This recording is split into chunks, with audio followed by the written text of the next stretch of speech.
validates your wokeness and erases your racism. That kind of uncomfortable conversation is too hard for your trust fund pockets to swallow. To swallow the strange. Here we go.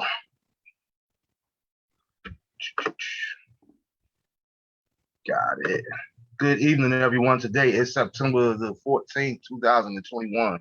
Most gracious Heavenly Father, we thank you, God, for allowing us to see yet another day. We thank you, God, for your grace and your mercy bestowed upon us, oh God. We thank you, God, for health and strength, oh God. We ask you, God, that you would just be the comforter and keeper as usual to those that are going through, to those that have lost loved ones on this week, oh God. We ask you, God, that you will protect them and keep them, oh God, and just let them love on each other, nurture one another as families, oh God. Oh God, I just ask you, God, that you bless this broadcast, that you will bless my guests as well as the viewers on this evening, oh God. And then at the end of the day, God, we'll give your name all the praise, all the glory, and all the honor that is due. In Jesus' name we pray, amen. Again, good evening to everyone. I'm sorry, let me turn my pre-show music off. I was sitting here rocking. As usual, when we start out, I want to give some born day shout outs. I want to give a born day shout out to Earlene Thomas that celebrated over the weekend. My man Spoonie G back home. Happy born day, bro. The maestro himself, Preston Rawls. My girl Penny, Mary Vance. My cousin Man, who celebrated on the 12th. My old co-worker Howard Dunn from the airport days. Bishop Wayne Johnson. Happy born day, man of God. T. Daniels. The beautiful Kimberly Nicole. My brother David Johnson, even though he's a Cowboy fan, happy born day, bro. Then we also have, who I got over here, my man DJ, my man Dale, Cicerone's son, as well as T. Daniels. I said T. Daniels, my man Tyrone Mitchell, T. Lamont from Westside, happy born day, bro. My man Danny, the Golden Child. Tracy Richardson as well, Keith's little sister, my cousins D and Lee, who celebrate on today. Happy born day. Happy born day to Faith granddaughter, who celebrated last week as well. My girl Deidre. My man James Ellis, happy heavenly birthday to your moms, bro. I want to say happy anniversary to Marshall Lindsay and his wife of 18 years. My man, my god sister Kyla and her husband Alvin Millette, and my man Rip and his wife as well. And of course, as usual, condolences to everyone that lost someone on this previous week. Our hearts and prayers are with you and your family during this grieving time. And real quick, while I'm talking about grieving, I think it's important that everybody understand that when you're talking about grieving, there is no timetable. Stop letting people tell you, well, it's been this long or it's been long enough. Everybody everybody grieves a different way. So, the main thing is support one another while we're grieving, but don't push yourself to continually be strong for everyone else. If you're weak, show that you're weak so someone else to help lift you up during that time. I taught my boys growing up, the only thing that you can do in this world by yourself is be lonely. We all need somebody. So, use those outlets, use those support systems. I thank God for all of you, the viewers. I thank God for this man that's going to be on the show tonight because he know how pivotal he is in my life, as well as you guys do. But let's love on one another, man. Life is short. Nobody's promised tomorrow, and people are going through, man. And let's stop the facade of, I remember Kev, you sent me a messenger that I have been seeing, or I think it was on Instagram. Where everybody, we always, especially with us brothers, what's good, man? I'm good, but we're not always good. You know what I mean? And it's important for us to really put that out there for one another. Nah, bro. Look, I know I'm used to being strong. You are used to seeing me in a state of mind, but yo, man, I'm just checking on you, man. And let's be open with one another. Let's not, like I said, don't carry all that weight by yourself. Even when you lift weights, you have a spotter. You know what I mean? And that spotter is there to help you when that weight get too heavy. You know what I'm saying? To help you carry that load. And let us do that with our family, our loved ones, and the ones that God has placed in our life to be just that. Our spotters in life, so to speak. So I encourage you, to reach out to those that's, in your life and supporting you. And as usual, I want to say before we start, as well, I got good news today. I'm about 40% done with the YouTube channel. So you guys can get ready to start going over to YouTube. Actually, you can go ahead and subscribe now. We won't be going live on there until it's actually 100% and running. But what I did was I wanted to wait before I told you guys about it. But please go subscribe to the Marvin Bennett Jr. Show. Look up the channel, subscribe to the show, become a subscriber as well. And I already have, I think it's maybe 15 episodes over the past year and a half that's already uploaded. And I'm gonna continue to get those up there for you guys so we can switch over to that format on Tuesday nights as well. So that just way so we can reach more people. I've been getting real good feedback as far as how the show has been good. It's real insightful. It's been educational. It's been laughs. It's been love. It's been real conversations. So, I thank all my former guests. I thank all you viewers that's tapping out with you. Everybody that's always in the comments and being an active part of the show, man. It really means a lot to me. And I really, truly appreciate you guys. And I need you guys to know that. I don't take you guys for granted. And I don't take you lightly as well. So, if you don't mind on this evening, yo, what's up, big bro? Lamar just commented. Congratulations. Thanks, bro. No doubt. And I meant to text you right before the show started, Mark, because I didn't tag you. Let you know Kev was going to be on here. But thanks for tuning in, bro. You guys, if you don't mind, share this show to your page so that your friends can see the show as well. And always feel free to leave any comments or questions for myself or tonight's guest in the comments. With that being said, oh, I'm sorry. One more thing, Kev, before this is just a little something I got a little vent. I'm gonna just vent for a few seconds. I'm real curious. Like in the Facebook world, Facebook, Instagram, social media, all this stuff? People, do we repost, or are we just out here liking stuff and just commenting on stuff? Like I don't understand. And the reason that I asked that is because I don't know how I got resurrected, as my cousin say. I didn't get resurrected, but 3 years ago I made a post where I had lost a bet, so I had to put something crazy on Facebook, and I said, "Wow, I can't believe that I'm getting married in 2 weeks or 3 weeks, whatever it said, whatever case may be." And my phone was blowing up 20 all day Sunday because people were saying congratulations, praying for me and my wife and my wife to be here. And it clearly states when you're on Facebook, okay, this is like right now, I'm looking at us on Facebook right now. It says that this broadcast is 6 minutes old. Other posts say 11 hours. It clearly says 2018 on that post. And the sad thing is many of you guys know me and know you have not seen me in a relationship with anybody at any of that time. So I don't understand why you guys are still congratulating, unless we just liking stuff out here. And if that's what we doing, just let me know. So I could join. Well, I won't join the club because I'm not liking anything that I don't read or I'm gonna have a reason to like it. But if that's what we doing, I just want to know. You know what I mean? So with that being said, I just had to get that off my chest, man. I'm gonna introduce a nice guest. He's a life coach. He's a doctor. He's my brother. He's one of my mentors. He's one of the guys that I go to on a daily basis, or when I'm having those same moments that I just told you guys about. This is the first call that I make. You know what I mean? And he's never not been there for me. And I thank God for that. I thank God for our relationship. I thank God for our bond. And that's none other than my brother, my big brother, Dr. Kevin Danley.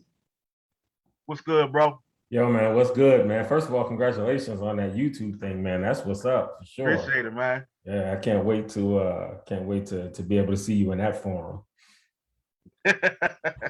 Boy, I said congratulations on your nuptials. But I thought that this would be a good time, like right after I introduce you, to let you guys know, because everybody keeps saying, well, I keep hearing a lot of different things from women, from men, from friends, family, and they like, you need to get back out there. All right. And I think I made up my mind over the weekend that I might be ready to enter back into that sector in life, partnering up with someone and finding a nice lady and getting married and settling down. But in order to do that, I'm gonna need you guys' help. You know what I mean? Because I already know who it is that I want. So it's just a matter of you guys helping make this happen. If you guys really want to see me happy and with someone and married and all that kind of stuff there. So if anybody knows how to get in touch with Sanaa Lathan, please, please, please help me make that happen. Cause she's the one. I don't have to get to know her. I don't need to know where she's from. All I need to know is if she say I do. Cause Sanaa is it for me. Oh, and if y'all can't help me find Sanaa, then Regina Hall will do as well.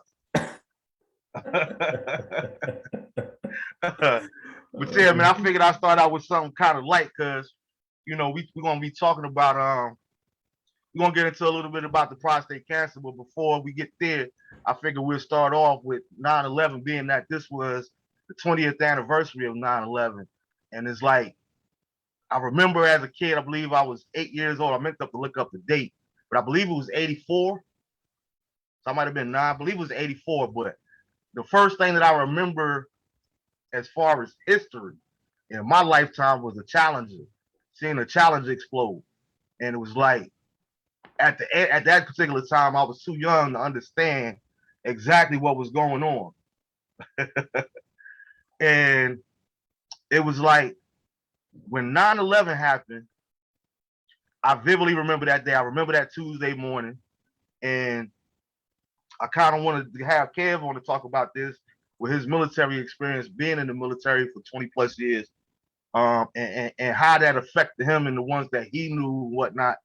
But the sad thing about it was, the reason that I remembered that morning is because I was a janitor I don't know if I ever told you this, Kev, but I was a janitor at this Christian high school at the particular time out there in Little Rock, Arkansas.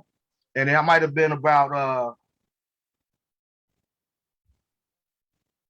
yeah, it makes me feel old. That's what this. Hey, thanks for tuning in, Cindy. It was like, it happened. I think they said I don't remember which one, either plane 1 or plane 2, hit at 8:43 a.m. Eastern Standard Time, which means that it was 7:43 there in Little Rock, in Central Time Zone. And I remember I was doing a gym. I was playing in the gym at the particular time, and I was having a conversation with one of the coaches. And one of the things that he said with me, shout out to Bernie, we were just talking about each other's families and getting to know each other because we had just kind of met each other a couple of weeks prior. And I remember him saying that he had 4 children, 3 were still with him, and 1 had went home to be with the Lord. And I had never heard a parent say anything like that before. So that always stuck with me. And as we began to talk about family, I remember him vividly saying, you know, things like this morning are the reasons why we got to make sure that we have a relationship with our Creator, with our Almighty, whatever He is to you. You have to have a relationship intact because of things like this morning. I'm like, well, what happened this morning? So both planes all 3 planes had the hit already. I was not even aware that anything had happened. And I remember going home that day, and my mom, because I remember this was before cell phones and all that stuff. We didn't, cell phones wasn't like they were now. And I got home. I remember telling my supervisor, I said, I'm leaving for the day. He's like, well, okay, you mean I see you at the lunch? I said, no, you don't understand. I have an aunt that works at the Twin Towers. I'm going home for the day because I need to make sure, my family are good. My family is good. And I left, and we got, back then you call in Jersey, you call in New York, nothing but a busy signal because everything was jacked up. So it was just like just hysteria. It was just like mass hysteria. And this weekend on September 11th, my family, we had a little get together in Fayetteville, North Carolina, where my grandmother had lived for years. And I got to see one of my uncles who was there in New York at the particular time. And he would say he can't even talk about 9/11, even 20 years later. 20 years later, he can't talk about it because he was literally 5 blocks away from the Twin Towers on his way to check on his sister to make sure that his sister was okay. Because again, we don't have cell phones at this particular time. And he said you can't imagine what it was like to see people jumping out of the building while it was on fire. Like, not a movie, you know what I'm saying? Not something that you'll watch, not a picture that you're watching, but to see this in person, people jumping out of 80-story window, off the 80th floor window, knowing that they have no chance at all of survival, but jumping to their deaths literally because they don't want to burn to death. you know, that it was just such a scary time in this country, and I will vividly, it will always stay with me. Like it was just devastating. So my question to you, Kev, is, you know, in the military, were you working at the Pentagon at that particular time? I was. I thought so. Yeah, you and my cousin Beverly. Shout out to Beverly. You know, Yeah. what was that like for you? What was your experience like on that day? It was crazy, man. We were at I was actually at what's called a GSU. Okay. So in the military, a GSU is a geographically separated unit, which means that it's connected to, it's part of whatever base, but it's not on that base. Okay. So in a lot of instances, you might have a base that is maybe, it could be many miles away from whatever base it's considered part of. In this case, I was at a place called Crystal City, which is a GSU of the Pentagon. So it's part of the Pentagon, but it's not in the Pentagon. But in this particular instance, it wasn't miles and miles away. Crystal City is practically across the street from the Pentagon. So it was right, we were right there. It just so happens that that morning I was working in advertising and marketing, Air Force advertising and marketing at the time. And whenever we would come out with new brochures and pamphlets and things of that nature, we used to have to do something called a press sheet inspection. So whatever printing press was going to be doing the brochures or whatever, I would have to go and monitor kind of the first couple that came off the press, and check for coloring, check for all of these different things to make sure that it was right before they, you know, produced a mass amount of whatever it was we were doing. So it just so happened that morning I went to work at the Pentagon, Crystal City, but I left to go do this press sheet inspection. I was on my way back from the press sheet inspection. I heard about what was going on in New York and the Twin Towers. And on my way back to the Pentagon, I got a phone call from a major who was my boss at the time. And he said, Sergeant Danley, I don't know where you are, but you need to turn around and go home.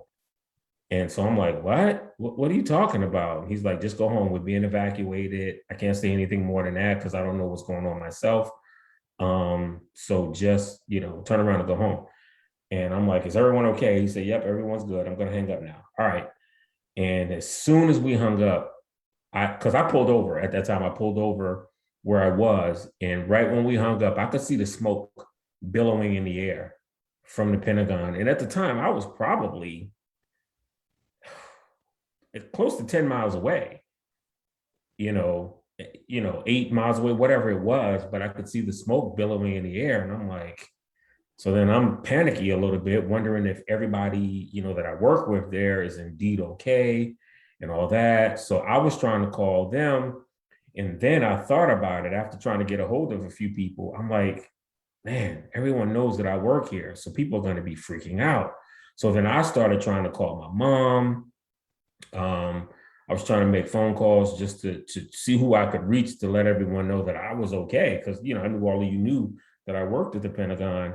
And just so happens, Mar, I don't know, I'm assuming he probably remembers this, but Mar was the first person I was able to get a hold of because, like you stated earlier, all the phone lines were busy. Everything was just busy. Everyone I tried to call, the lines were just busy. So I got a hold of Mar and I told Mar, I was like, yo, man, I'm okay.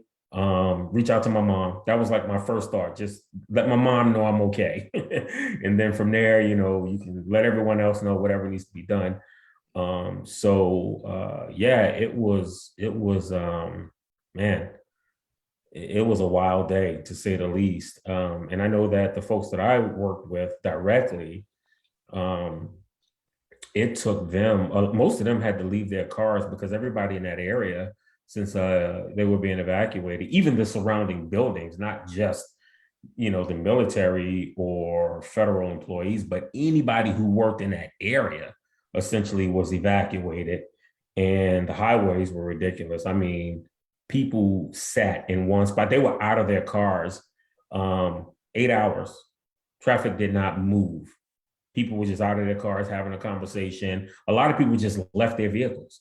The people that I worked directly with, a few of them just left their vehicles on the highway and went and stayed at a hotel and came back for their vehicles the next day. It was bananas. I didn't get to experience all of that because, like I said, I was about 8 miles away. So I went on home. But yeah, it was, man, yeah. It was just a wild day. It really was. Yeah, I only can imagine because I do remember speaking to you that day later on that afternoon. And you was telling me the same thing. Like when we finally talked, look, everything, I'm good. But this is like crazy. I've never seen anything like this before. Yeah. And it was just to be so close to home. And you know, me and my family talked about it over the weekend. It was so funny to me because between Jesus coming, my aunt, and other people that I knew, I literally knew 7 people that worked in the Twin Towers cast. And all of them are still alive today and all have various different stories of how, call it a miracle, how, whatever you want to call it, of why they were not there on that morning. Normally they where they're supposed to be at on time and everything else, but all 7 had a reason. The train ran late. This one here, I left my wallet or I left my bag to get in the building and I had to go back home to get it. So I was like, it was just all these different stories. But it was like, you know, my heart really went out to the first responders and the people that were in there that couldn't, you know know that this is it. And you want to call wifey and tell her, baby, I love you. You know what I'm saying? Please know that. But there you have no means of doing that. Then to see the devastation of days later, you know, they're still finding people in the buildings. And it was just, man, it's, I'm not sure, man. It said, Rochelle, what's good, Rochelle? Rochelle says, my sister was in the second building where the plane hit her floor. Glory be to God. She made it out just before the building came down. Wow, so she was actually in the building when the plane hit, Rochelle? Cindy says, that's one of those days when we all remember exactly where we were and what we felt. It's a day I won't ever forget. Yeah, absolutely. And I've always remembered that was the theme. I still have candles that I never burnt because that was the thing back then. We won't forget. We won't forget. We will remember. We won't forget. And for someone to say, I actually don't remember 9/11 or where I was at. I don't know what you was on.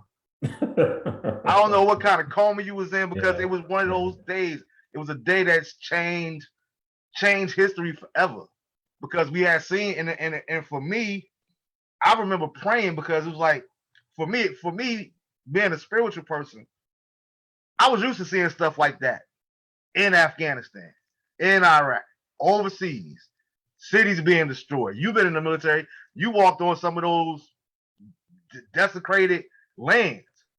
But to see that happening here in America, I don't know if it's arrogance, American arrogance, or what, but I just never thought I would see anything like that here.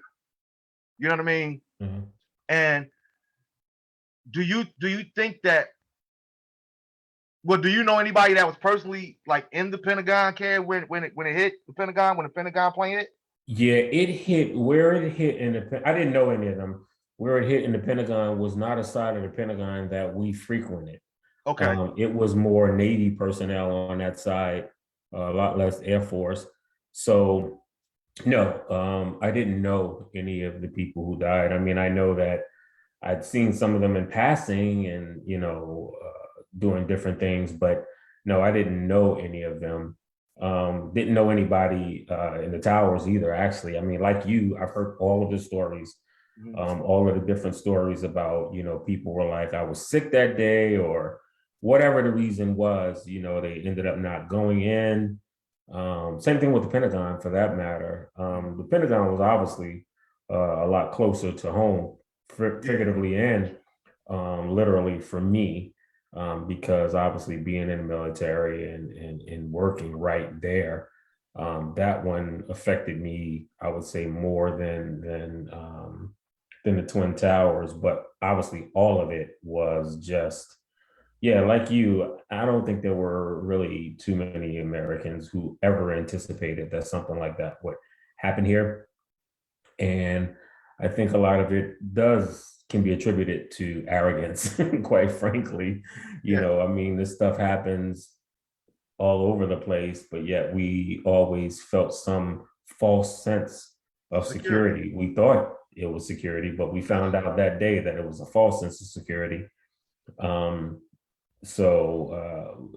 Although, I mean, when you think about it, how much terrorism that's not homegrown or what hasn't been homegrown has actually happened here? Not very much. For the most part, all of these things that have happened it's terrorism, even though they don't want to label it terrorism. Timothy McVeigh in Oklahoma City. But exactly. Which, I was there too. And that's another thing. I remember that. My cousin Dion sent me something the other day. It was about 3-4 days ago. Actually, it was a little more than that. Anyway, and she was just saying, man, I'm sitting here watching this 9/11 documentary, and I'm thinking about all the things that you were involved in, all the places that you were. And I'm laughing, not because it's funny. It's just, I've told that story in the past too, how it seems like I'm always around stuff. You know what I mean? And it really goes way back. I think about the blizzard of 78 in Newark, and getting caught out in that. I was 7 years old when 78, but I remember it like it was last week. And then, I was in South Carolina. I just graduated high school. I hadn't left for the military yet. I don't know if you remember, but I went and stayed with my mom for a couple of months. I was planning to be there until leaving for the military. And Hurricane Hugo hit while I was there, which is still, I think, in the top 15 or 20 of worst hurricanes all time. After that hit, I called my grandmother, hey, look, you got to come get me. I'm not staying here. But then, go in the military, get stationed in Turkey. I'm over there when Desert Storm jumps off. So I'm right in the middle of that. I leave there. I go to Oklahoma, get stationed there. What happens? The Oklahoma City bombing happens. Get to the Pentagon. 9/11 happens.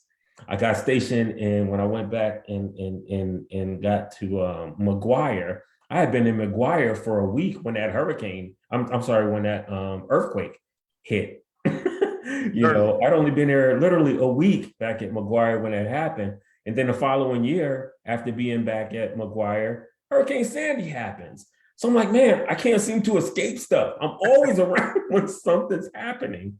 But I need you to move to Russia, bro. I know. I don't know if I'm bad luck because I'm around all of this stuff when it jumps off, or if I'm good luck because I've always been you just a magnet, the bad itch. Nothing's happened. So, I consider it a blessing for sure that I've, made it through all of those things. Mm-hmm.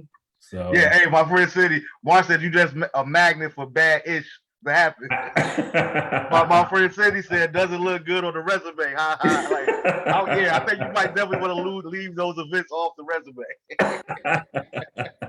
Yeah, I'll make sure not to mention any of that in the resume. And it's funny that you mentioned Hugo, because I remember Hugo because I had just I was in Wilmington, North Carolina. And I tell people this is the only time in my life, Kevin, where 1:00 p.m. in the afternoon, the sky was black like it was 10 o'clock at night. I had never seen anything like that before. Man, you talk about praying. I'm like, what is happening? Yeah. It's the middle of the day, but it's dark out here. Trees are literally just rolling down the streets. You know what I mean? It was so crazy to see stuff like that, not on the Weather Channel, but in person. And a funny story before we get off of it, when you talk about the Oklahoma City bombing, I don't know if you were aware of this, but when I was living in when I moved to Little Rock, I found out there's this building downtown Little Rock called the TCBY building. I don't know, the soft yogurt place or whatever. Their headquarters are there in Little Rock, Arkansas. And they said that was supposed to be his first target. But the reason that they didn't pick the TCBY building was because they felt that it wouldn't cause a stir nationally that it would in Oklahoma. And I was like, that's crazy. Like, we really masterminding strategies as far as okay, what's gonna get the most? This now mind you, this is before social media, but you're Right. still worried about how much coverage you're gonna get, how many likes you're gonna get. You know what I mean? How many Yeah. cameras gonna come this way? It's crazy that that's even a factor, and you doing something atrocious like that, man. I Again, don't understand it. homegrown terrorists too. Yep. Hmm. Yeah, Yo, we need to crazy. send him to some isolated island. That's what Mark said. Oh, and I didn't even mention being right in DC and Maryland during the sniper Yeah, stuff as well. I remember that. So I was around for that too. I was right there in the heart of all of that. Because I came and visited you during that time. That's where we took the picture. The picture from the pre-show was Yeah. during that particular time. Yeah. And I remember like, man, I'm from North, but I don't know. I can't go to Home Depot. This boy picking jokers off at Home Depot. Exactly, right? Nowhere safe. Like, and it wasn't like a 5-block radius. He was going all over the whole DMV. Like that stuff was crazy, bro. Man. That was absolutely crazy. Yeah, man. So before we get into the prostate, I wanted to ask you real quick, totally unrelated, with the virus, coronavirus, and things of that nature. There, do you believe that? And I meant to add them into our prayer because they are a part of my daily prayer.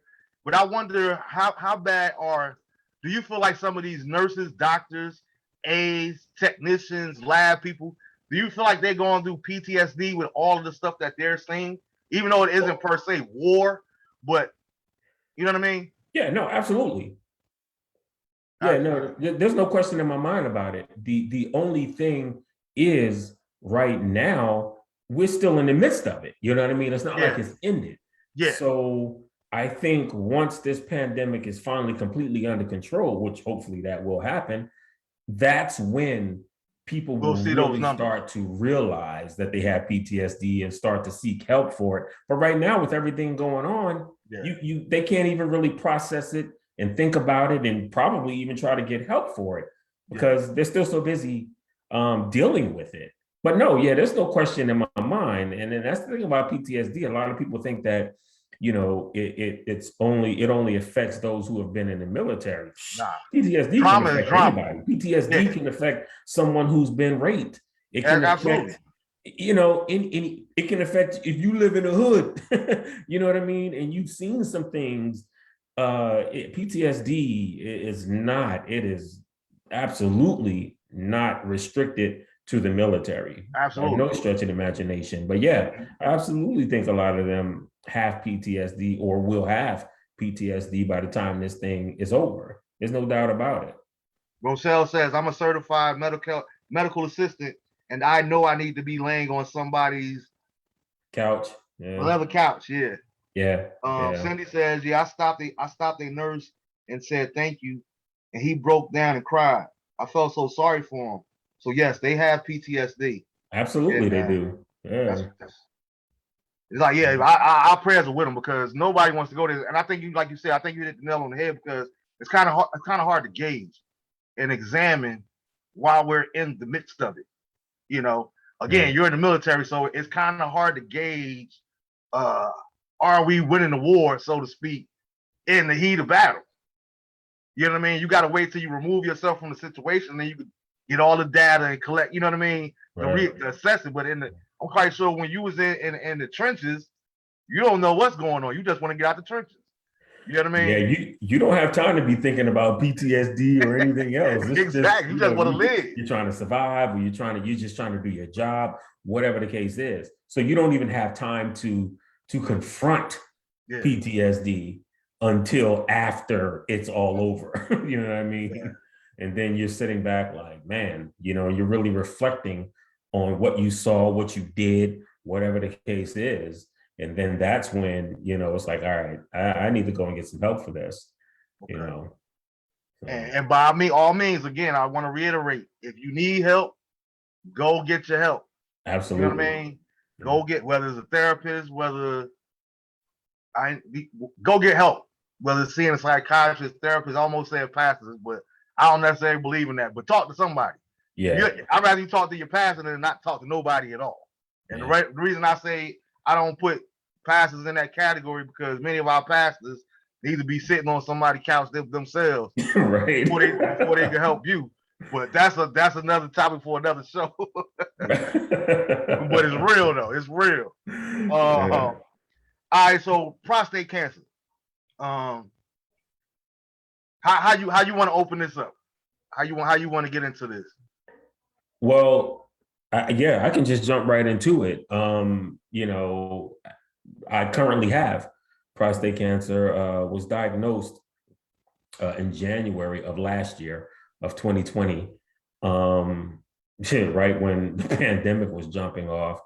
But fortunately for me, I'd gone in a couple of years prior because I was having some issues, and I went and saw a urologist, and they discovered that my PSA levels were high, and that's kind of an indicator of prostate cancer. I mean, it doesn't, just because your PSA levels are high doesn't mean you have it, which at the time I didn't have it, but because my levels were higher than usual, they wanted to keep an eye on me. So I was blessed in that sense, because they're like, all right, well, we need you to come in twice a year and have your PSA levels checked, just so we can continue to monitor, make sure nothing's going on. At the time, like I said, there was nothing.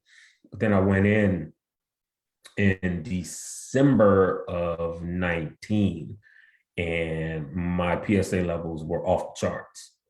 So they said, all right, well, we need you to come in for a biopsy of the prostate, just to check and see, you know, what's happening, because we think it might be prostate cancer. So I did, went in, had the biopsy done, and sure enough, came back, it was.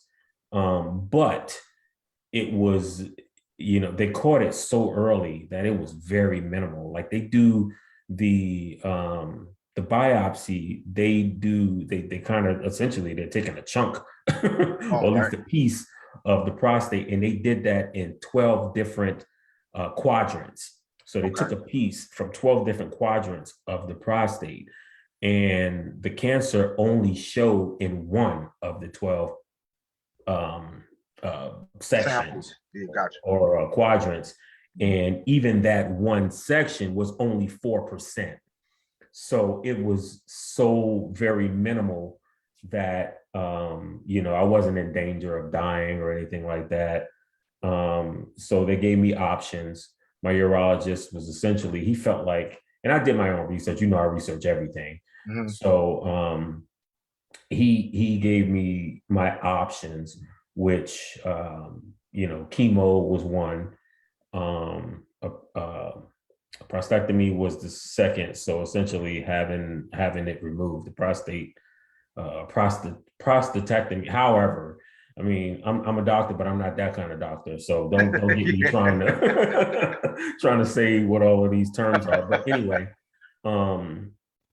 which is again essentially removing the prostate. And then the third option was monitoring, just monitoring it, going in a couple times a year, checking my PSA levels, maybe doing a biopsy every now and again, just to make sure it wasn't growing or that it's not growing. And he recommended that I go that route. He didn't think I needed to do the other two. And my research turned up the same thing. So that's what we're currently doing. It's been, you know, again, coming up on 2 years. In January, it'll be 2 years that I've been living with it. But, you know, it doesn't affect me in any way. And they're just still monitoring it. And ironically enough, I actually just got a new about to get a new urologist. I reached out to another urologist today, because that was in New Jersey when that happened. Yeah. And obviously I moved to Florida back in November. So I got a new urologist here, but I didn't like him. I didn't like his bedside manner. We had some issues.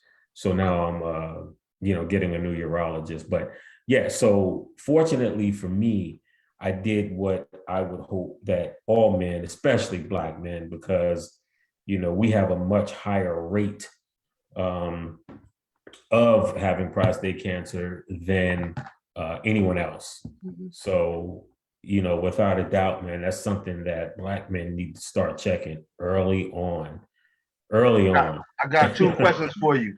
Well, actually 3. While you're right there, I had already wrote one down, so you were a little bit ahead of me. Rochelle asked, she said, do you mind sharing some of your symptoms, if there were any? Honestly, there really weren't any. The issues that I went in for had nothing to do with prostate cancer. It was totally unrelated. Gotcha. And it just so happens that they decided to do a PSA Okay. at the urologist while I was there. It But was they didn't just find it because you coincidental. had symptoms, though. Yeah, I had no symptoms, and really, that's the way that they find out is through your PSAs, checking which is blood. I think a lot of people think that a PSA is a urine test, but it's not. It's a blood test that they do, and your levels should be within a certain range depending upon your age. Gotcha. And obviously, I'm 50 now. At the time when I went in, I was 48, about to turn 49. But yeah, so they were like, yeah, your levels, it's a bit high. Initially it was a bit high, but when I went in December of 19, it was very high. Okay. So, but yeah, there were no, other than the PSA, there were no symptoms. There was nothing. Mar said that's true. I've been checked every year since I was 40. And you what, 65 now? So yeah, that's 25 years, man. Good for you, bro. That's an inside joke, people. And that's what I had wrote down while you were talking about that, though. I had wrote earlier in my notes in research. It says more than half of men diagnosed with prostate cancer are over the age of 65. African American men are significantly more likely to be diagnosed with prostate cancer than white men. Absolutely. So my question was, do you know why, or do you have any guess as to why that is? No, and it would be easy to say that, to equate it to all the other things that, when you think about how not just Black men, but even with Blacks in general, and some of the things that we're more susceptible to than other races, and how we start talking about poverty and what we have access to versus what we don't have access to, and all that. And you might be able to equate it to that, but in all honesty, no. I don't. My research hasn't really turned up much regarding why. So it's not like high blood pressure where you could change your diet and your chances go down or anything like that. There's really no method to the madness, like what you're saying. Right, not from what I've seen. Okay. But I have to imagine that there's a connection with exactly what you're talking about. When we start talking about hypertension and all these other things, everything's connected, in what we eat, the type of foods that we have access to, the type of healthcare that we have access to, stress levels, all of that, our environment. Yes. Yeah.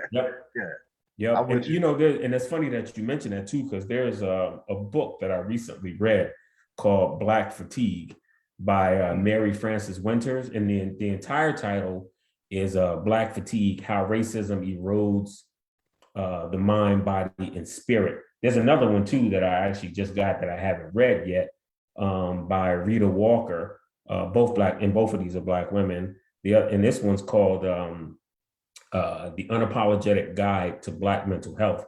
But the one about Black fatigue, oh my gosh, she does a fantastic job of tying in intergenerational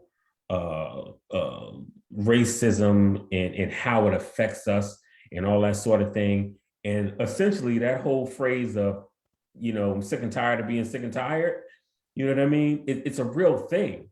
And for Black people, dealing with racism and all that goes with that, it affects our bodies. It affects us mentally. And obviously anything that affects us mentally also is going to affect us physically. So all of that is connected. And that's a huge part of the reason why Black people in general, not just Black men, but Black people in general tend to have, it's one of the reasons why we tend to have so many more illnesses and ailments than everyone else. It really is. I mean, there's really something to, I would really recommend everyone read that book, really both of those books, but certainly Black Fatigue is just, it's a real thing, The title alone got me. It sounds like a good read. Yeah. It really does sound like, Mark said, "You're lucky I'm a godly man." He also said it's probably genetics. We get sickle cell and they don't. Yeah, true. It could be. It's one of those things. But the other question that I have for you is, how important do you feel early detection is when in terms of finding out that you have prostate cancer, making sure that you get your annual checkups, as far as Mars said? Do you think that the earlier that they is that important, or is it not important? It's Early extremely detection. important. Okay. And not just for prostate cancer, but really for anything. Gotcha. But that's another reason why we tend to, die from these things a lot more than anyone else, because You when wait you're until it get talking bad. in generalities, just in general, obviously, not every Black person, but in general, there's a much higher percentage of Black people who don't have the proper access to healthcare, if access to healthcare at all. There you go. So, a lot of these things that we die from could be prevented if it was caught early. But obviously, in order to catch it, you have to have healthcare, all those things. You have to have the means. You have to have the means in order for it to be caught. So, having a colonoscopy, all of that. I had my first colonoscopy last year, February of last year. I had my first colonoscopy. So all of those things, man, it's so important to have it done, have those things checked out early and often, to stave off anything. Because if you think about it, if I hadn't gone in, if I didn't have the access to healthcare that I had and that I have, and they hadn't checked my PSA levels and realized that, oh, your PSA levels are unusually high, so we need to be monitoring this. All right, if I didn't have that, then I may have never found out that I had prostate cancer. And what I have may never ever grow. It may just stay this way. It may be something that I live with for the next 50 years, and it never grows, and I never have to do anything about it. But there's also a possibility that it does start to grow, which if it does, then we can do something. I can have it removed and then, and be done with it. But the whole point to that is I have all of those options, and I know all of that because I have access to healthcare, and it was caught early. And generally speaking, that's just not always the case. You know what I mean? People living with these things for all of these years and could do something about it if they knew. And then next thing you know, they're dying, or they're too sick. And then by the time it gets caught, they're in stage 4 cancer, or whatever the issue is, it's beyond repair, Now, when you said, Mars said he's had 2 of them also. Rochelle, the medical assistant, said that it is now recommended to start checking these things at the age of 40. Yeah. I wanted to know, like, what exactly is a colonoscopy and the purpose of it? Well, I'm not sure if you know, but that's what Chadwick Boseman died of, colon cancer. Yeah. So, and Ibram X. Kendi, the author and professor, he had it as well. He actually had stage 4 and recovered. Good for him. Obviously, Chadwick wasn't so fortunate, but it's one of those things where if they catch it early, you can. And I'm probably going to have to ask you what your question was again, because I started talking and I forgot what your question was exactly. But having a colonoscopy is obviously what, and you go under for that. They put you under for it. And I think when they did mine in February of last year, I had 1 polyp, which they removed, which a polyp in and of itself.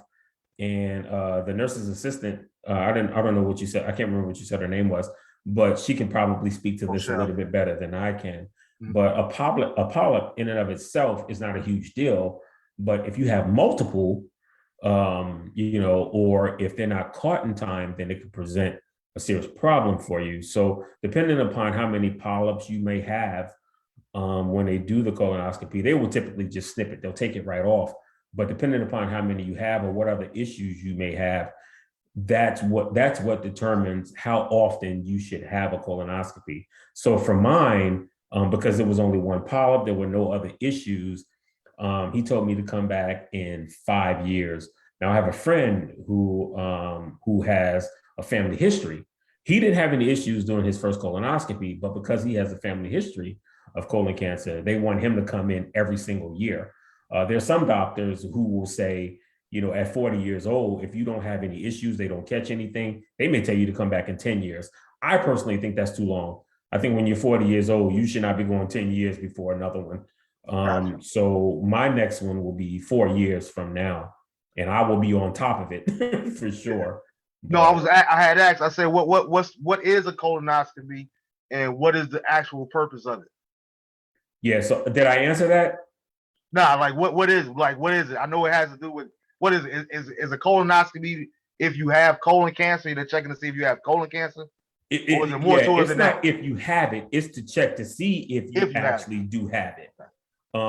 So, and like I said, they go under, they put a camera, there's a scope that they put in, and you're under for it, and they check just to see what's going on in your colon, checking for polyps, checking for whatever may be there. And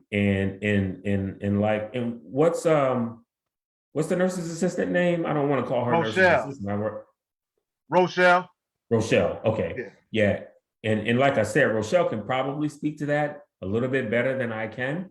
She just put in the comments too. She said, and you Marcia said the prep is worse than the actual procedure. And it is. I agree with that. Wow, that's crazy. I agree with that wholeheartedly. The prep is. She said now you can have what is called a fit test or a Cologuard, where you could give a sample of your stool to check for blood in your colon. So I guess that's another way of actually testing that. And in lieu of a colonoscopy, is that correct, Rochelle? You could have either the Cologuard or the fit test instead of actually having a colonoscopy. Am I understanding that correct? She says a colonoscopy is a test where they check the polyps, cancer, okay, one of the medical words, any kind of infection in your colon. Okay, she said, yeah. So now you could just give a sample, and they could check it that way. Cool. And thanks for the feedback too as well, Rochelle. Yeah, for sure. Yeah. So let me ask you, like, do you feel like this has the diagnosis? Do you feel like it has impacted your life on a day-to-day basis in any type of way? No. It obviously I was a bit freaked out in the beginning, and as you recall, and it happened. It was so weird because right when it happened, when I got the diagnosis, like I found out that I passed that my oral defense went well, and I officially had my PhD, right? And then in that same week, like that happened, and then like the day after, Kobe Bryant died, Bishop died. There was a lot going on. It was like so much happening at that same time. It was so crazy. But as you know, when we talked about it at Bishop's funeral, I had just received my diagnosis a couple of weeks prior to that, so it was still fresh, and I was still kind of like, ugh. I don't want to say I was reeling from it, but because I knew that they had caught it early, but at the same time, it's like, man, I just got diagnosed with cancer. You know what I mean? So I was still in a weird phase with it. But yeah, since then, I'm fine. It hasn't affected me in any way. Hasn't changed anything that I do. Yeah, it's just there's like outside of me knowing that I have it, there's no symptoms. There's nothing else going on. So no, it has not affected my everyday life in any way, shape, or form, other than the fact that I know I have cancer in my body, which, obviously is not the greatest feeling, but just continuing to monitor it and make sure that it doesn't grow is certainly, in my case, the much better option than having it removed or having chemo for it. And also let me state this for all the men that are out there. Know this, that if you have your prostate removed, you can still get prostate cancer. Prostate cancer, even with the prostate Wow. gone. So the recommendation, and people can research all of this for themselves, the better move is if you're given the choice between chemo and having the prostatectomy done, have the prostatectomy done first. Because if it comes back, you can then have chemo. The thing is, if you do chemo first, chemo kind of breaks the prostate up into pieces. It breaks it up. So it takes away your option. At that point, it takes away the option of having it removed because it's kind of in pieces. And then, so you're at more risk of, if it comes back, possibly dying from it if you do the chemo the first time. So you're better off having it removed the first time, and then if it comes back, doing the chemo the second time. If that makes sense. That definitely makes sense. Thank you, teacher Cindy. The word I was trying to say, Ken, was diverticulitis. Oh yeah. Diverticulitis. Yeah. Mm-hmm. Yeah. All right. And I don't know if you remember, but I do remember having that conversation with you. I remember where I was at having a conversation with you when I was sitting in my car when we were talking about that. And it was like, I only know how to be me, especially like when it comes to you guys, but I didn't want to seem nonchalant either, or arrogant, or you know what I'm saying, just unfeeling wise. But I do remember telling you, like, I know that is difficult, but okay, now we know that you got cancer. Right. And the reason I've had that mentality is because I also know that the God that I serve. Absolutely. You know what I mean? I know the God that's protected you when we was writing letters back and forth when you was over in Turkey. Yeah. I know that God. So, and I remember telling you, okay, now we just know. But don't let that change. And I'm so glad to say, as your brother, I never seen no change in you. I knew, like you said, just the fact, the initial shock to your mental. Yeah. That's normal. But after that, you was like, you know what, man, look, we found this thing. We could beat this. He told me we're going to stay on top of this and things of that nature there, because I'm a firm believer, whether it's cancer, whether it's HIV, whether it's lupus, whatever it is, whatever God allows. As they say in the country, whatsoever. Whatsoever, exactly. You know what I mean? Regardless of what it is, you ain't going nowhere till it's your time to go. Yeah. Point blank, period. You know what I mean? And I know it's mad work left for you to do. So I wasn't really stressing like, oh my God, I'm getting to lose my brother.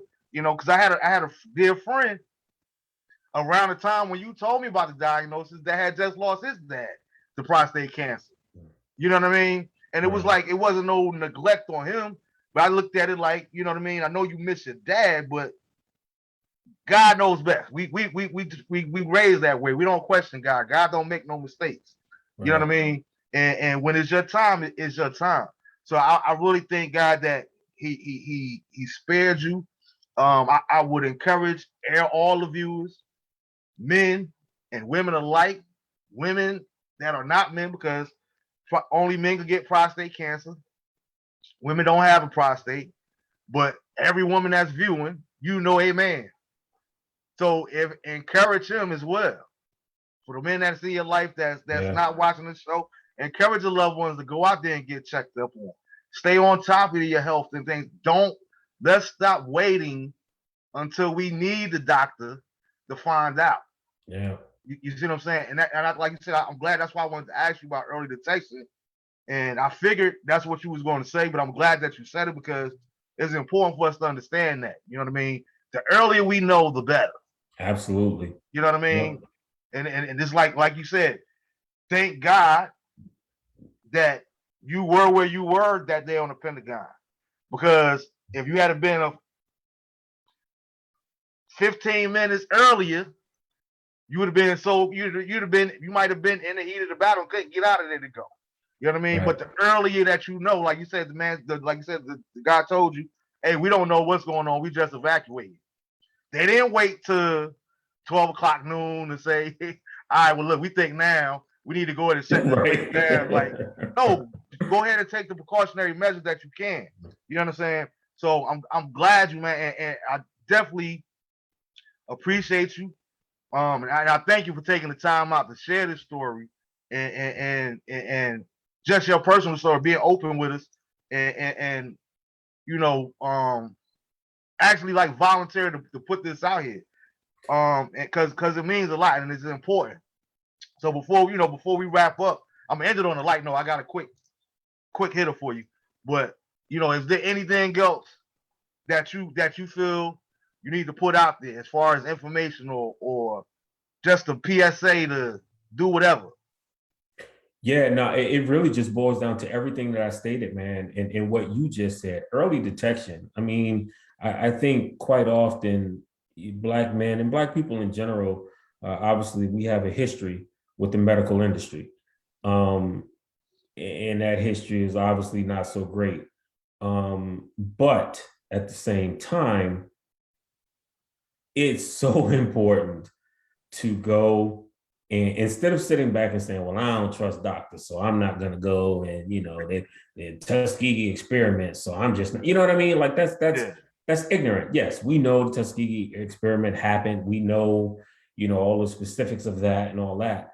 But to sit back and possibly be dealing with something that can be caught early and cured, and you'd rather sit back because you don't trust a doctor, like I just don't understand that mentality. I don't. I try not to judge people, but I just don't get that mentality. Yeah. It is early detection for anything, whether it be colonoscopy, whether it be, prostate cancer, whatever it is, man. Just going to get checked out. And again, not just Black men, but Black women too, Black people in general.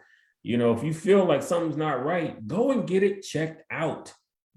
Find out what's going on. It may be nothing, but it might be something. Yeah. So don't just sit back and rest on your laurels and trust that it's going to be okay. God's got me. That's another thing. And I don't want to keep going with it because I know you're trying to end it.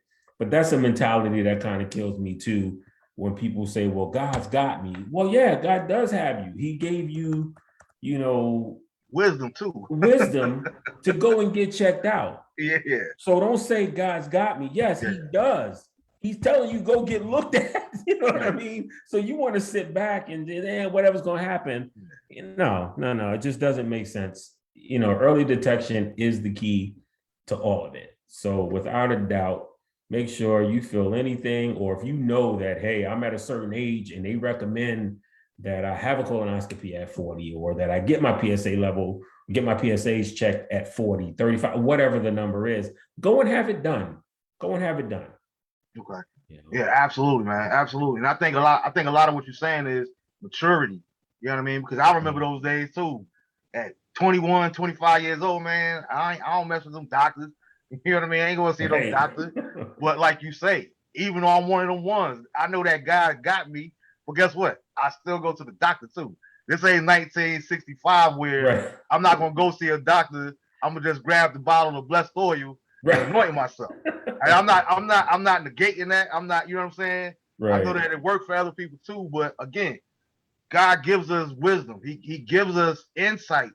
And why not use that? Why not take advantage of all of it? Absolutely. You don't just don't rely on prayer. Prayer alone ain't enough. Because the Bible will tell you some things come by prayer, some things come by fasting and praying. So prayer ain't just always enough. You know what I mean? Especially when you're talking about everything else. Hey, 65 was a great year. Use the common sense He gave you. Okay, so Mark asked, he said, "Who I got tonight?" I'm going with A. I think Joey a better rapper, but for what verses is, I think Ja gonna get him. Because Ja had, I remember a particular time when you couldn't turn on the radio without at least 3 Ja Rule songs being on the radio, all at the same time simultaneously. So Joe might get him, but I'm rocking with Ja Rule on this one. Especially Ja in his prime before 50 assassinated his career.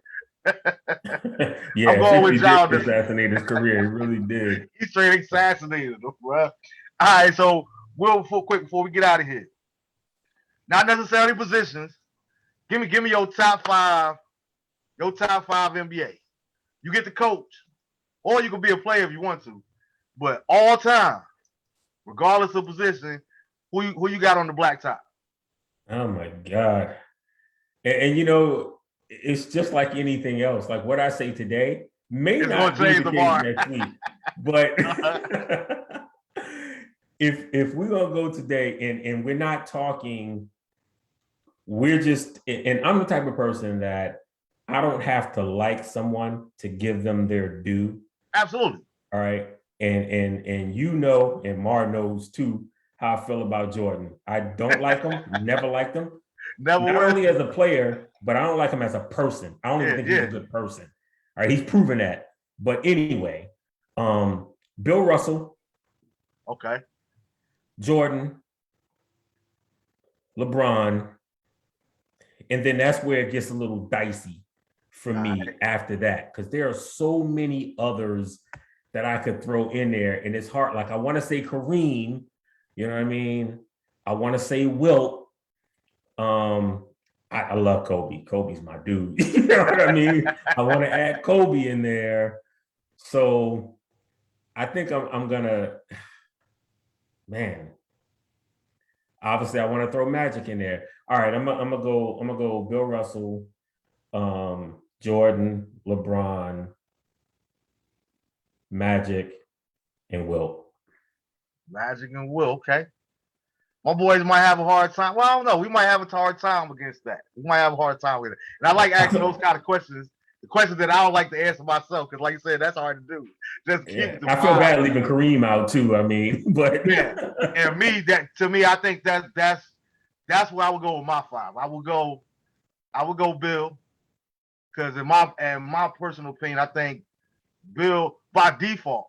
Granted, I don't get all into that. Well, he ain't playing against nobody. He played the hand that he was dealt. So I don't never subscribe to that. That's not a part of my criteria to become the greatest. But Bill Russell, to me, in my personal opinion, is the greatest ever to do it, for the simple fact that he did something that no one will ever get a chance to do. He won a championship as a player coach. Yeah. Not even LeBron. They're not going to let him. Right. We know LeBron is the coach, but they're not going to give him that title to be actually be a player coach.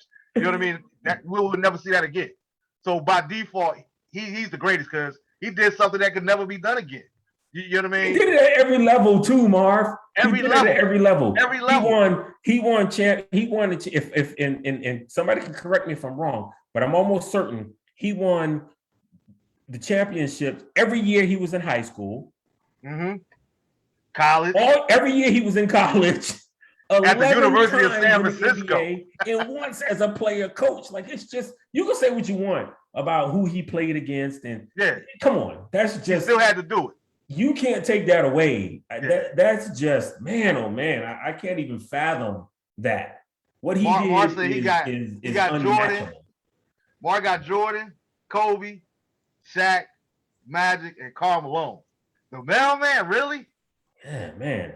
I have a hard time seeing Karl Malone. I can see, obviously Karl's top 20. Mm-hmm. And same, Shaq's probably top 10. Yeah. But man, I just can't see putting either one of them over Wilt, over Bill, over Magic, over Kareem, over Joe. I just can't see it. You know, I can't see how you could put either of them in that same exact category. See, but me, I'm going to each his own. Yeah. I look at it from a defensive standpoint. Y'all have a hard time with my five because I'm going with Wilt. I'm going with Kareem. I'm going with Shaq, even though I don't like Shaq. And then I'm going with Kobe. Do I want Kobe? No. That's my dude, though. Kobe. I like Kobe better than him because I'm not a LeBron fan either. Me but either. LeBron at the point guard, there is no defense that can stop that. LeBron at the point, and I'm gonna put AI at the 2. So that would be my 5. Yeah. Bill Russell, Kareem, Shaq, AI, and LeBron at point. Yeah, I think AI has to be in that conversation. And I can see Karl Malone and Shaq being in the conversation as well. I just don't, I just can't see putting them in the top 5. And even now, you have some other players out there who, you know, a few years down the road, I think we'll be adding them to that category. I mean, granted, Steph isn't the greatest defender, neither is KD. You know what I mean? But from an offensive standpoint, Yeah, KD it's one of the hard best to to do it. argue Yeah. that there are many people who've ever played the game better offensively than KD and Steph. I'm not saying they are better than everyone else, but it's hard to keep them out of that conversation offensively. The two of them, regardless of how you feel about them, they got to be in the conversation. Both of them. Both of them. Absolutely. Yeah. I'm with you there. And like I said, the league is promising. It's promising. So let me ask you this: Are you still on your NFL strike? On your boycott? Yeah, I am. Yeah, I'm not. Because I'm not feeling the NFL, man. I'm not fooling with the NFL until they start doing some things better. So now that's why I asked you. I have read somewhere. I gotta verify the article because some of these, even on when you look up these, you don't know that some of these magazines are credible, some of these newspapers are credible or not. But I did see that they actually did change the wording of the issue that me and you had, as far as black people being dumb, in layman's term, black people being dumb at birth than white people when it comes to the concussion protocol, and we going to pay for your medical bills and all that kind of stuff there. They supposedly have apologized and taken that out of the writing. So hopefully it ain't just smoking mirrors because you was getting some kind of backlash. Hopefully it was done for the right reason. It wasn't done for the right reason. And we know that, yeah. We know the truth of the matter on that. And you're exactly right. They did. They finally, but it took them being sued. And even once they were sued and it got out to the media, they still continued to fight it. Eventually, they were like, all right, we need to do the right thing. You know what I mean? It's like they got pressured into doing that. So they didn't do it for the right reason. Same thing, and everything that they do is performative. All right, they don't do anything of substance. Everything is smoke and mirrors and just a good talking game. Like you look at the fact that they say, oh, we're going to donate all these millions of dollars. Okay, that's easy for you to do. Absolutely. You make billions of dollars. Yeah. So it's easy for you to throw a few million and say, we're going to donate it to this. To say, oh, we're going to have, the Black National Anthem playing at every game this year. What does that mean? What is that doing for anybody? I don't give a damn about you playing that at every game. Come on, man. What is that doing for me? What is it doing for the Black community? Not a damn thing. And excuse my language on you. You good. You good. But it's BS. It's everything that they do is performative. They don't do anything that anything right. I'm gonna put it that way. And then everything that they do that seems right is for the wrong reasons. Wrong reasons, yeah. I mean, Cap's still not back in the NFL, and they're never gonna let him back in the NFL. You know what I mean? Like it's just I can't fool with the NFL, man, until they start doing. And it's funny because I had a conversation with one of my boys, and I told him, I said, it's not like the NFL is gonna miss me. They don't care about me, my little not watching them. And I'm not doing it for that reason. I'm doing it for my own conscience, for my morals and values. And I don't knock anybody else who doesn't do it. I'm doing it for me. You do what you have to do for you. But as for me, I cannot contribute my viewership, my money, my anything to the NFL when they stand for what they stand for, which isn't much. I'm with you. And continuing to screw over the Black community. I can't contribute to that. Steve had me crying because he called me Sunday. He's like, yo, you watching the pregame? I said, nah. I said, I'm working on the show, working on getting uploaded. I was actually uploading some of the shows to YouTube. And he said, man, I was just trying to figure out what was going on. He's like, the players came out, they played the national anthem, then they went back to the locker room. So, like, again, what was the point? Like, what are we supposed to say? Kumbaya now that they play the national anthem, the Black national anthem? Like, it's especially when when the players going back into the locker room. What sense does that make? Yeah. You know what I mean? It's like, I'm with you as far as the smoking mirrors. But I am glad that you still boycotting. That way you ain't got to suffer seeing them cowgirls and doing this long season. Whatever. I'm not even keeping up. Don't even care, man. I got no love for the NFL in any way, shape, or form, man. And Mark said, just for the record, he said, that's my 5 for a game, not who I think are the greatest. All right, I can get with that. No, that's cool. Yeah. Carl will still have a problem with Shaq or Kareem or Bill. Any of those three. He gonna have a problem with that with him. But man, I want to thank everybody for tuning in this week, man. I'm not sure about next week's show quite yet. I got to get some things. I might have to move some things around as far as scheduling. So I will let you guys know throughout the week about next week's show. But we're gonna have Laisha Webb on the 28th of this month, the last week of this month. Your girl Kid. The girl's like, yeah, I like the way she thinks. Yeah, for sure. So me and La gonna be on here chopping it up. And within either next week or sometime in maybe the second week in October, I'm gonna have some authors on who wrote a book about like life after addiction. 9 sisters from New Jersey, one from the New York area, that actually I'm definitely extending the rolling out the red carpet for them because they reached out to me to ask me could they be on the show, could they use my platform to promote their book. So absolutely, it feels wonderful for people to, hey, listen, I got something I want to come out. Can I do it on your platform? Can I come on your show and promote this? Oh, that's what's up. Absolutely, I love it. And I thank all you ladies. I'm looking forward to that conversation. Again, I want to thank my brother, man. Oh yeah. Shot this good looking, Mark. He said congratulations on the wedding this weekend. This weekend, I think he's being serious on this one, kid. Oh, okay. For those that don't know, my oldest son. Oh, okay. This will be his last weekend as a free man.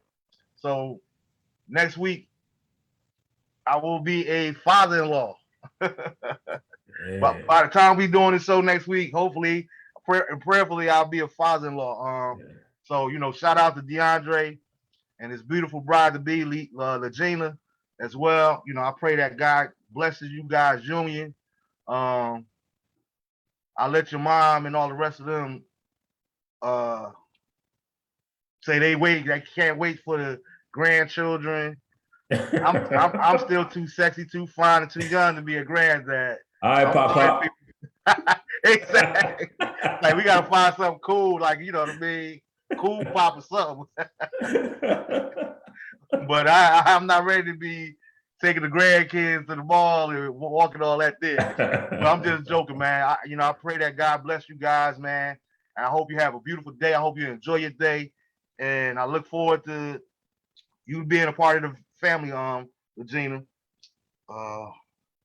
You gotta make sure you let me on too when my book is done.